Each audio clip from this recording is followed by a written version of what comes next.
At the glittering anniversary gala, hosted by the very company his father had served for 35 loyal years, Mark leaned close to his wife, Evelyn, his voice dripping with disdain as he mocked her weight in front of their wealthy friends. Completely unaware that the fat wife he ridiculed quietly owned every inch of the empire his family worshipped. Her trembling smile hid not weakness, but power. Power she had built in silence, watching him chase vanity while she built legacy. But when his cruel words shattered her one last time and he left her for the younger woman who once fetched her coffee, fate decided it was time for Mark to learn what karma truly meant. Because the company he thought defined his family's pride, the mansion he flaunted as his success, the life he built by stepping on her heart, all of it belonged to the woman he spat on with mockery. But how did Evelyn, the woman he once called nothing, rise to own everything? How did karma strike so hard that it not only broke his pride, but burned his world to ashes? And when the truth finally reached him, what did Evelyn do that left everyone speechless? The laughter in the grand ballroom shimmered like glass, fragile, loud, and ready to shatter at the slightest touch. Crystal chandeliers hung like frozen rain, their golden light spilling over silk gowns and tuxedos. Mark stood at the center of it all, tall, handsome, and confident, the perfect image of a man who thought he owned the world.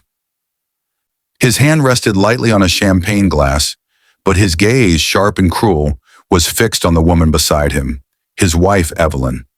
Evelyn wore a deep emerald gown that framed her soft curves, her hair pinned elegantly with quiet grace. There was something serene about her. Too serene for Mark's taste, he often said. She didn't chase trends or flaunt herself like his colleagues' wives. Instead, she smiled gently, spoke with humility, and carried an aura of quiet dignity.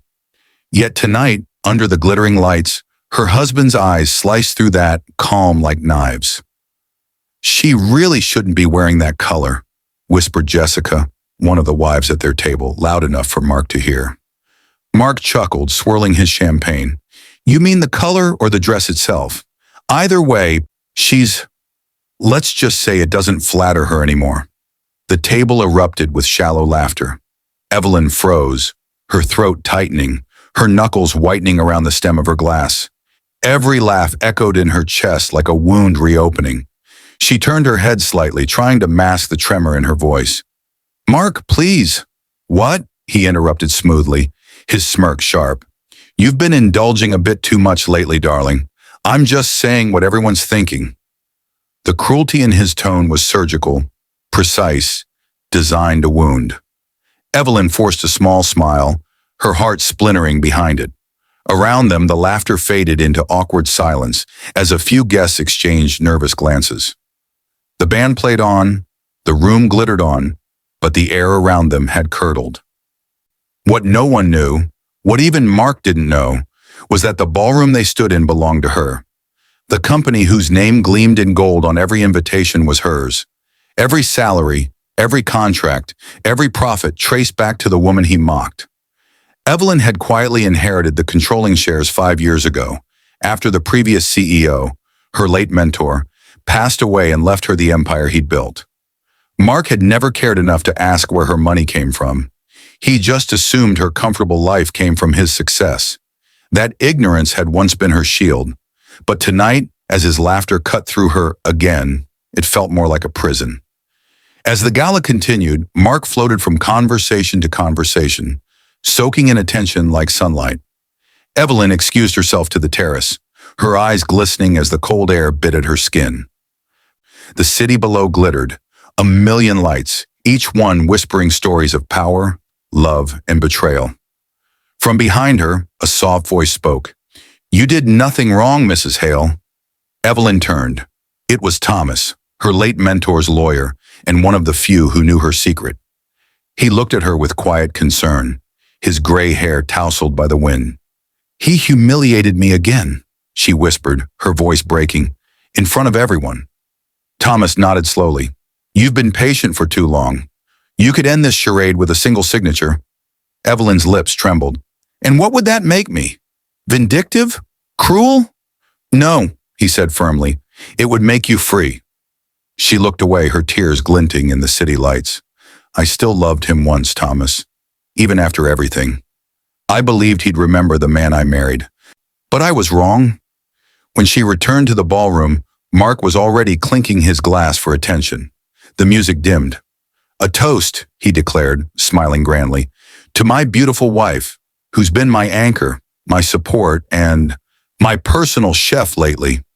The crowd chuckled again, sensing another joke coming. "She's the reason I can't fit into my old suits anymore. Guess the gym has a new rival. Her cooking." Laughter erupted, and Evelyn's heart shattered again. She smiled weakly, but her mind was no longer in the room. Her silence turned to steel. In that moment, as Mark raised his glass, she made a silent vow. If he wanted to mock her, if he wanted to belittle her, he would soon learn who he was really standing beside. Because this wasn't just about a broken heart anymore. It was about dignity, about justice, about karma, the lesson he'd never forget. And as she watched him drape his arm around Jessica, the young assistant who'd been lingering too close lately, Evelyn's eyes hardened. The betrayal she'd long suspected was now undeniable. The woman everyone pitied tonight would soon be the woman no one dared to cross. But the question that lingered, hidden behind her calm smile, was chilling. How far would she go to teach Mark the lesson he'd earned? The morning after the gala, the house felt colder than usual. The scent of roses from last night's centerpiece still lingered, but the warmth that once lived in that mansion was gone. Evelyn sat quietly at the breakfast table, a cup of untouched coffee cooling between her palms. Across from her, Mark scrolled through his phone, grinning at messages he didn't bother to hide. He'd stopped pretending months ago. "You're quiet," she said softly, her voice steady despite the exhaustion behind it. Mark didn't look up. "Nothing to say, really." "You embarrassed me last night," she continued, meeting his reflection in the glass window. "Again?" He chuckled. "Oh, come on, Evie. It was a joke. Everyone laughed." "At me," she whispered. "Not with me." Mark finally looked up, his tone snapping sharp. "You're too sensitive. Maybe if you took better care of yourself, I wouldn't have to make jokes to lighten the mood." Evelyn's throat tightened. She'd heard that tone before, the tone of a man who believed he was untouchable. "I've supported you through everything, Mark. When you lost your job, He cut her off.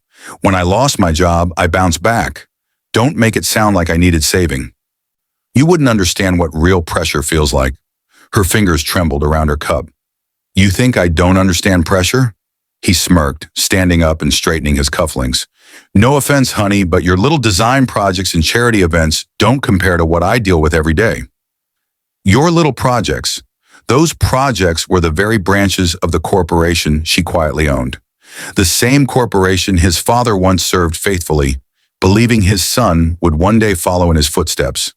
The irony was cruelly poetic. Mark thought he was climbing a ladder that Evelyn herself built. Later that week, Evelyn walked into his office unannounced. The sight before her twisted her gut. Jessica, the young assistant from the gala, stood close to Mark. Too close. Her hand rested lightly on his shoulder as they whispered over documents. When Jessica noticed Evelyn, she froze, her face draining of color. Mark turned, his smile faltering only for a moment before returning to its smug shape. "Evelyn," he said, feigning surprise. "Didn't expect you." Evelyn's gaze lingered on Jessica. "Clearly." Jessica stepped back, mumbling something about a meeting, and fled the room. Silence filled the air, thick and suffocating. Evelyn crossed her arms. "You're sleeping with her, aren't you?" Mark laughed. Actually laughed. "You always jump to conclusions. You think every woman near me wants me?" "Not every woman," she said quietly. "Just the ones you let." He sighed, feigning pity. "You've changed, Evelyn. You used to be fun. Now it's just lectures, judgment, and all this weight you're carrying around, physically and emotionally. I can't breathe anymore." Something inside her broke. The man she once loved was gone, replaced by a stranger who fed on her pain. "Then leave," she said finally. Her voice didn't tremble this time. Mark blinked, startled. "What did you just say?" "Leave. If you can't stand being married to me, then go." He scoffed. "You'd regret that, Evelyn. You can't handle life without me." A faint smile curved her lips. You'd be surprised what I can handle. Within a week, Mark packed his things. He didn't leave quietly. He made a show of it. The grand exit of a man convinced he was the victim. He moved in with Jessica, boasting to everyone who'd listen that he'd finally found real happiness. Evelyn didn't fight him. She didn't cry. She signed the divorce papers with a calm so unnerving it made his lawyer double-check her signature. But when the door closed behind him for the last time, the silence in the mansion wasn't empty. It was alive. It was the sound of something awakening, something fierce and patient. That night, Evelyn sat in her study, the glow of her laptop reflecting in her tear-streaked face. She opened the financial files of the company, her company, and her fingers danced across the keyboard with precision and purpose. She saw the name Mark Hale listed under a pending contract bid, a project he'd bragged about for weeks, the deal that was supposed to secure his new business venture, the one he claimed would prove he didn't need her. She smiled faintly. Oh, Mark, you really shouldn't have applied under my company.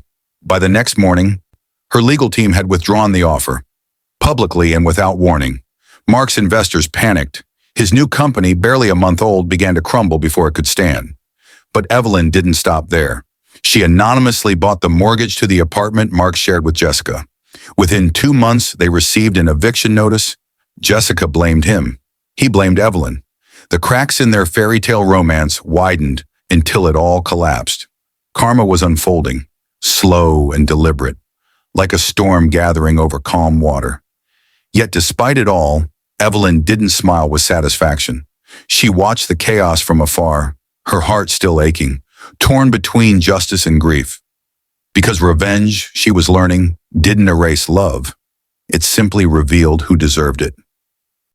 And as she stared at her reflection that night, no longer the broken woman from the gala, she whispered to herself, he mocked me for being fat, but I'll make sure he learns what true emptiness feels like.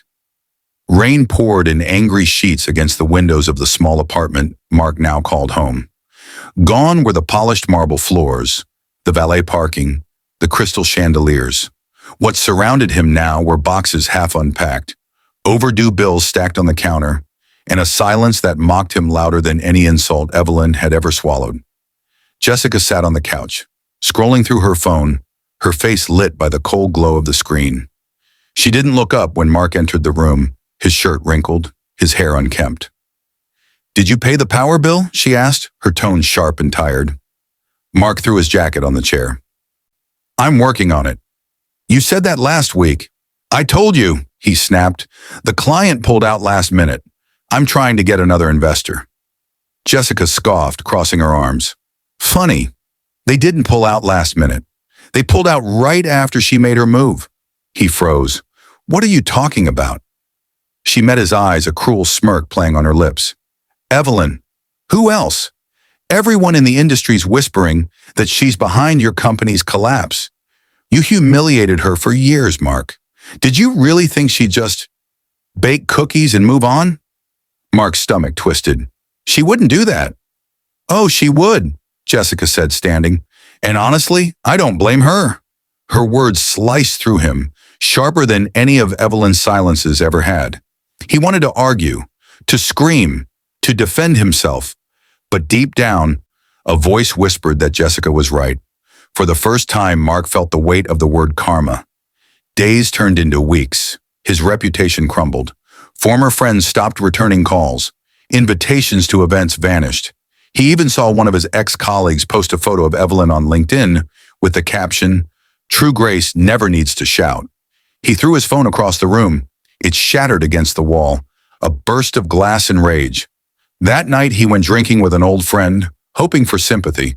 But halfway through their conversation, the friend leaned in, lowering his voice. You know the company your father worked for? The one you always bragged about? Mark frowned. What about it? His friend looked uneasy. It's hers. Evelyn owns it. She's been running it for years. Everyone knows now.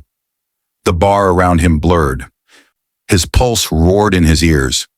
That's not possible, he said weakly. She bought out the last of the board shares last year. Your father's old position? She turned it into a scholarship program in his name. Publicly. You didn't hear. Mark sat frozen, his mind collapsing under the truth. The woman he mocked, the one he left for someone better, had been the very foundation beneath his family's pride. And he'd spat on her without ever realizing she held the ground he stood on. When he stumbled home that night, drunk and trembling, Jessica was waiting for him, but her eyes weren't soft. They were cold, calculating. "Mark," she said, her arms crossed. "We need to talk." He sighed, rubbing his temples. "Not now, Jess. I've had a rough night." "No," she snapped. "You're going to listen. I didn't sign up for this. You promised me a life better than hers. But look around." She gestured at the apartment. "This isn't better. It's pathetic." He looked at her, a bitter laugh escaping. "You think I don't know that?" "I'm done," she said, grabbing her bag. "I can't do this anymore." He stepped forward. "Jessica," she turned, her eyes gleaming with spite. "You left a woman who owned everything for me, and now you have nothing? Maybe that's what you deserve." The door slammed behind her, leaving him alone with the echo of her words. Mark sank to the floor, his hands gripping his hair, the silence deafening. Every memory of Evelyn flashed before him. Her soft laugh, the way she used to wait for him with dinner ready, her quiet eyes that had once looked at him with love, even when he didn't deserve it. Now those same eyes were probably watching him fall, piece by piece. Days later, the media caught wind of his downfall. Business articles titled "The Fall of Mark Hale, From Prominence to Ashes" circulated online. Some even mentioned Evelyn, praising her resilience, her leadership, her poise after a very public divorce. She didn't give interviews. She didn't gloat. Her silence was louder than any statement. But the final blow came at a charity gala, the same one where he'd mocked her months before. He wasn't invited, but he saw the photos. Evelyn, radiant in a gold gown, shaking hands with the governor, smiling beside executives who once ignored her.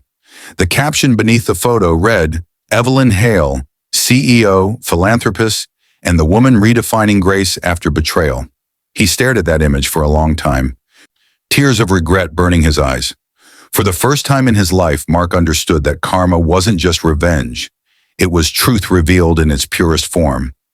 He had mocked her for being fat, for being less, for not shining as bright as him. But now her light was blinding, and he was the one stumbling in the dark. And as he sat in that tiny apartment surrounded by silence, he whispered her name, not with anger, but with a pain that felt like punishment. "Evelyn." But she wasn't coming back, not this time. The night air buzzed with electricity as camera flashes painted streaks of white across the red carpet. The annual Women of Power Gala was the most anticipated event of the year.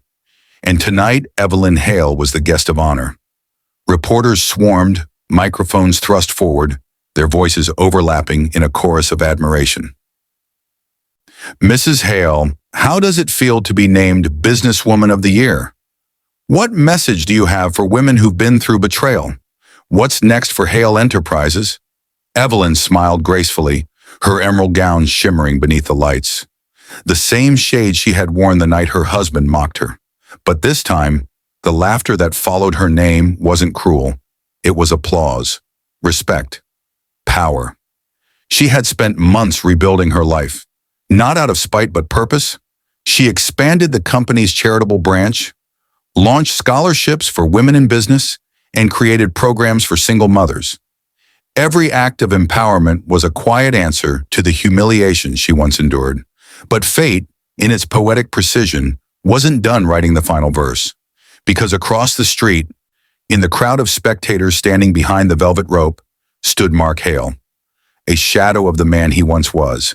His hair was longer, his clothes rumpled, his eyes hollow. He clutched the rope like it was the only thing keeping him from collapsing.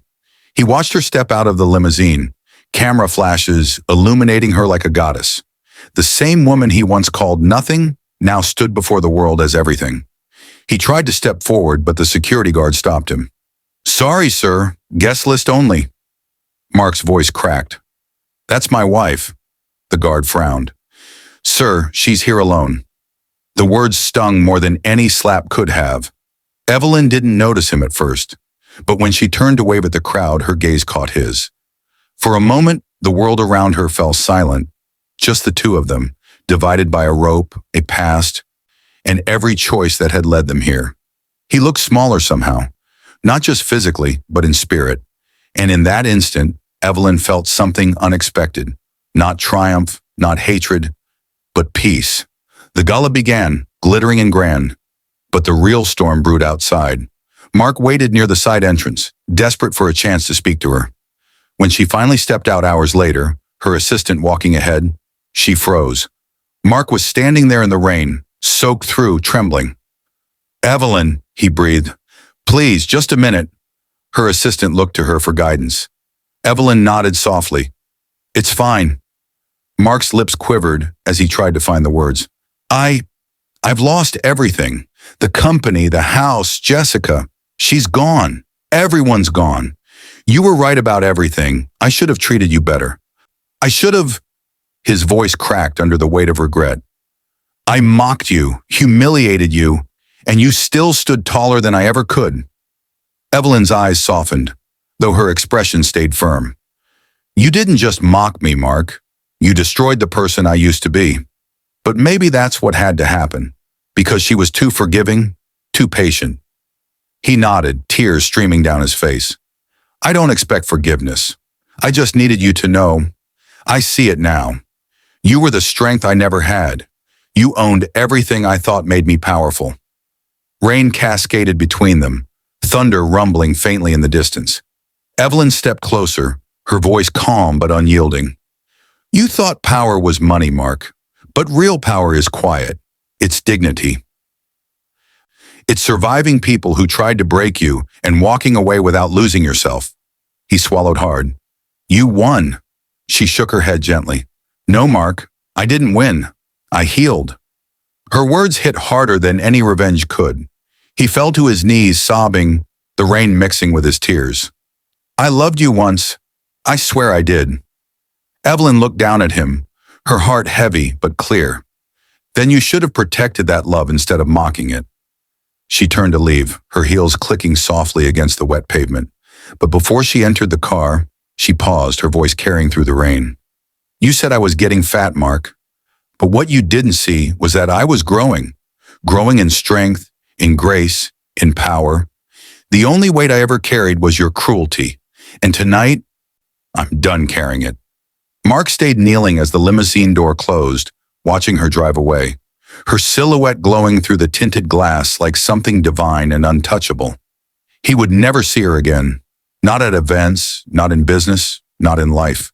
But her presence would haunt him, not as punishment, but as the lesson he was destined to learn. Because karma doesn't shout, it whispers. Through the success of those we underestimated, through the peace of those we wronged, through the quiet dignity of the ones who rise without us. And in that whisper, Mark finally heard the truth.